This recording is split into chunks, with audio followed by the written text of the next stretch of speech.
दोस्तों, महात्मा बुद्ध कहते थे कि कभी भी अतीत पर शोक न करो और ना ही भविष्य की चिंता, क्योंकि बुद्धिमान तो वही है जो अपने वर्तमान में जिए।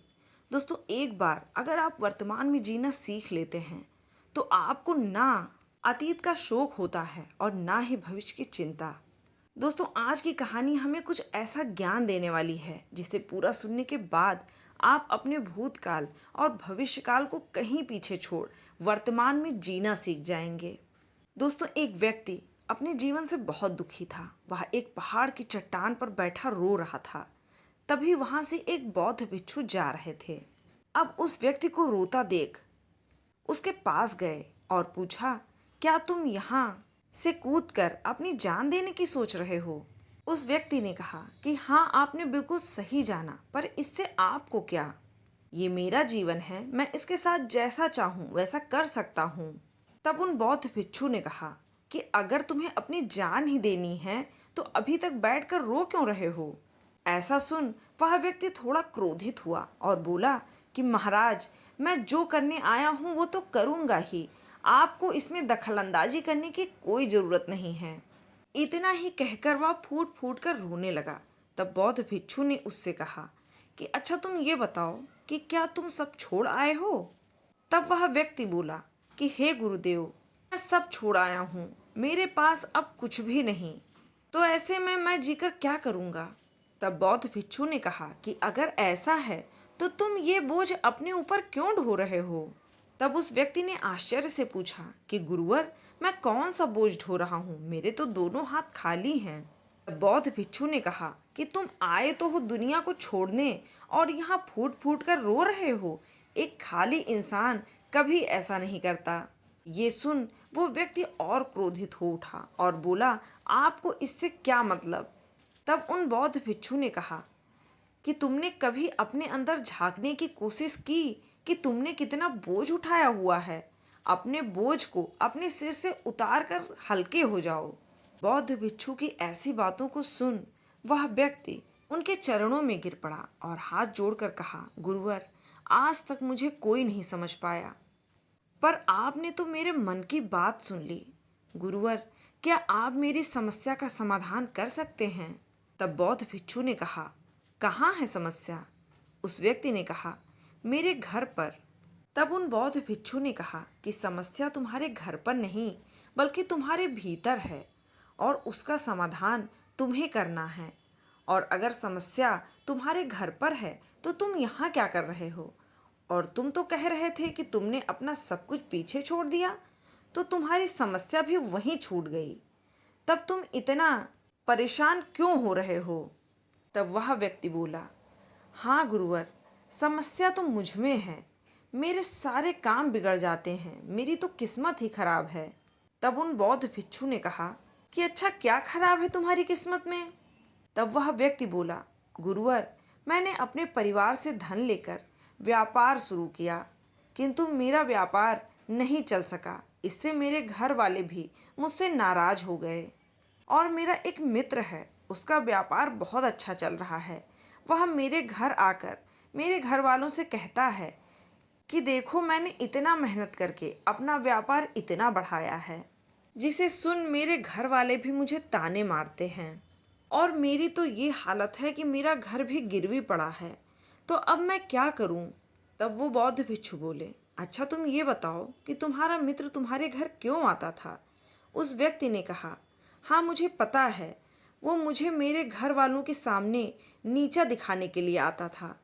वह चाहता था कि मैं उसकी तरक्की देखकर दुखी और परेशान रहूं। तब बौद्ध भिक्षु ने पूछा, तो क्या तुम उसकी तरक्की देखकर सच में दुखी हो? वह बोला, हाँ, उसका इतना अच्छा व्यापार और मेरा व्यापार चौपट हो गया तो दुख तो होता ही है। मुझे उसकी सफलता से ईर्ष्या होती है। तब बौद्ध भिक्षु ने उससे पूछा कि इसका मतलब कि अगर तुम्हारा मित्र भी असफल हो जाए तो तुम खुश हो जाओगे? तब उसने कहा कि हाँ, उसके असफल होने पर मुझे बहुत खुशी होगी। तब मुस्कुराते हुए उन बौद्ध भिक्षु ने कहा कि तब तो तुम्हारी खुशी तुम्हारे मित्र पर निर्भर करती है। वह चाहे तो तुम्हें खुश कर सकता है और चाहे तो तुमको दुखी, क्योंकि तुम तो खुद से ना खुश हो सकते हो ना ही दुखी। और अगर ऐसी बात है तब तो तुम्हारी परेशानी का कोई निवारण ही नहीं, क्योंकि तुम्हारे सुख दुख तो दूसरे के व्यवहार पर निर्भर करते हैं। तब वह बोला कि हे गुरुवर, मुझे आपसे बहुत आशा हो गई है, कृपया मेरी समस्या का कुछ तो उपाय बताएं। तब उन बौद्ध भिक्षु ने उससे कहा कि तुम्हारा मित्र तुम्हारे घर आता था, वह तुमको बताता था कि किस तरह उसने कड़ी मेहनत करके अपने व्यापार में वृद्धि की। वह तुम्हें दुखी करने के लिए आता था, पर क्या कभी तुमने सोचा कि क्या उसकी बातें सच नहीं थी? वह बात तो सत्य ही कह रहा था कि किस तरह उसने अपने जीवन में संघर्ष कर अपने व्यापार को बढ़ाया, और अब ये तुम्हारे ऊपर है कि तुम उसके अनुभवों का इस्तेमाल किस प्रकार करो। उसके अनुभवों का इस्तेमाल करो या फिर अपने मन में ईर्ष्या के भाव को जन्म दो। अब समझदारी तो इसमें ही है कि तुम उसके अनुभवों का इस्तेमाल करो जो वो आकर तुमको घर बैठे दे रहा है, और इस पर तो तुम्हें अपने मित्र का आभार व्यक्त करना चाहिए। तुम्हें आगे बढ़ना चाहिए, तुम्हें कभी हार नहीं माननी चाहिए, क्योंकि समय की एक खूबी है कि समय चाहे जैसा भी हो पर बदलता जरूर है। तब वह व्यक्ति बोला कि हे गुरुवर, आप सही कह रहे हैं, मुझे आपकी बात समझ आ गई, लेकिन गुरुवर, मैंने अपने परिवार को सुखी रखने के लिए व्यापार शुरू किया, लेकिन व्यापार में नुकसान होने पर भी वो परिवार मुझे छोड़ गया। इस पर बौद्ध भिक्षु मुस्कुराने लगे। तब वह व्यक्ति बोला, गुरुवर, क्या मैंने कुछ गलत पूछा?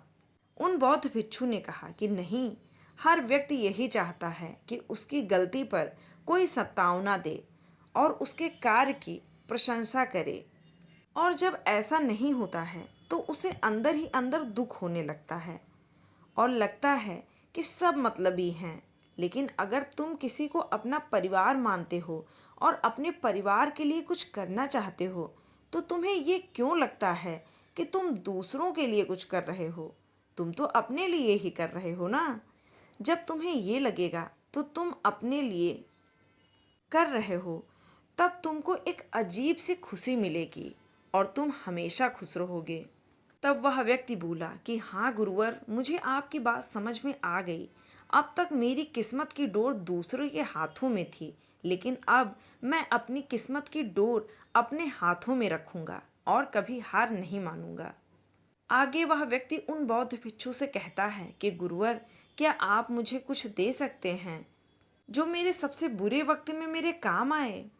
तब उन बौद्ध भिक्षु ने एक छोटा सा बक्सा उस व्यक्ति को देकर कहा कि ये मेरे बहुत करीब है और इसमें एक ऐसा राज है जो तुम्हें बड़े से बड़े दुखों से बाहर निकाल देगा, और इसे तुम तब खोलना जब तुम्हें कोई राह न नजर आए, जब तुम्हें लगने लगे कि सब व्यर्थ है, इस दुनिया में रहना भी व्यर्थ है और मेरे द्वारा बताई गई सारी बातें भी व्यर्थ हैं। तब तुम इस बक्से को खोलना। यह कहकर वह बक्सा दे बौद्ध भिक्षु चले जाते हैं और वह व्यक्ति अपने घर जाता है और जाकर एक नया व्यापार शुरू करता है। अब वह हार नहीं मानता, उसका व्यापार सफल हो जाता है, उसका परिवार भी उसके साथ आ जाता है, वह बहुत खुश रहता है। अब वह न अतीत की बातों से दुखी रहता है और ना ही वर्तमान की चिंता करता था, बल्कि अपने वर्तमान को और ज़्यादा बेहतर बनाने में लगा रहता था। लेकिन सुख के बाद दुख तो आता ही है। एक बार फिर उस व्यक्ति के जीवन में बुरा समय आ गया। वह जहाँ रहता था उस पर एक पड़ोसी राज्य ने आक्रमण कर दिया, उसके राज्य को तबाह कर दिया, जिससे उसका व्यापार भी बिगड़ गया। उसे अपने परिवार के साथ दर दर ठोकरें खानी पड़ रही थी। अब उसे लगने लगा कि सब व्यर्थ है, उसका जीवन भी व्यर्थ है। वह सोच रहा था कि आज तो मेरे पास जीने का कोई मकसद ही नहीं है। वह यह सब सोच ही रहा था, तभी उसकी नज़र उस बक्से पर पड़ी। उसने उस बक्से को खोला। उसमें एक पर्ची थी जिसमें लिखा था कि आपकी नई जिंदगी की शुरुआत कहीं से भी की जा सकती है। आपके पास सोने का सिक्का हो ना हो, लेकिन आपके पास हिम्मत तो है जिससे आप कुछ ना कुछ तो अवश्य कर लेंगे।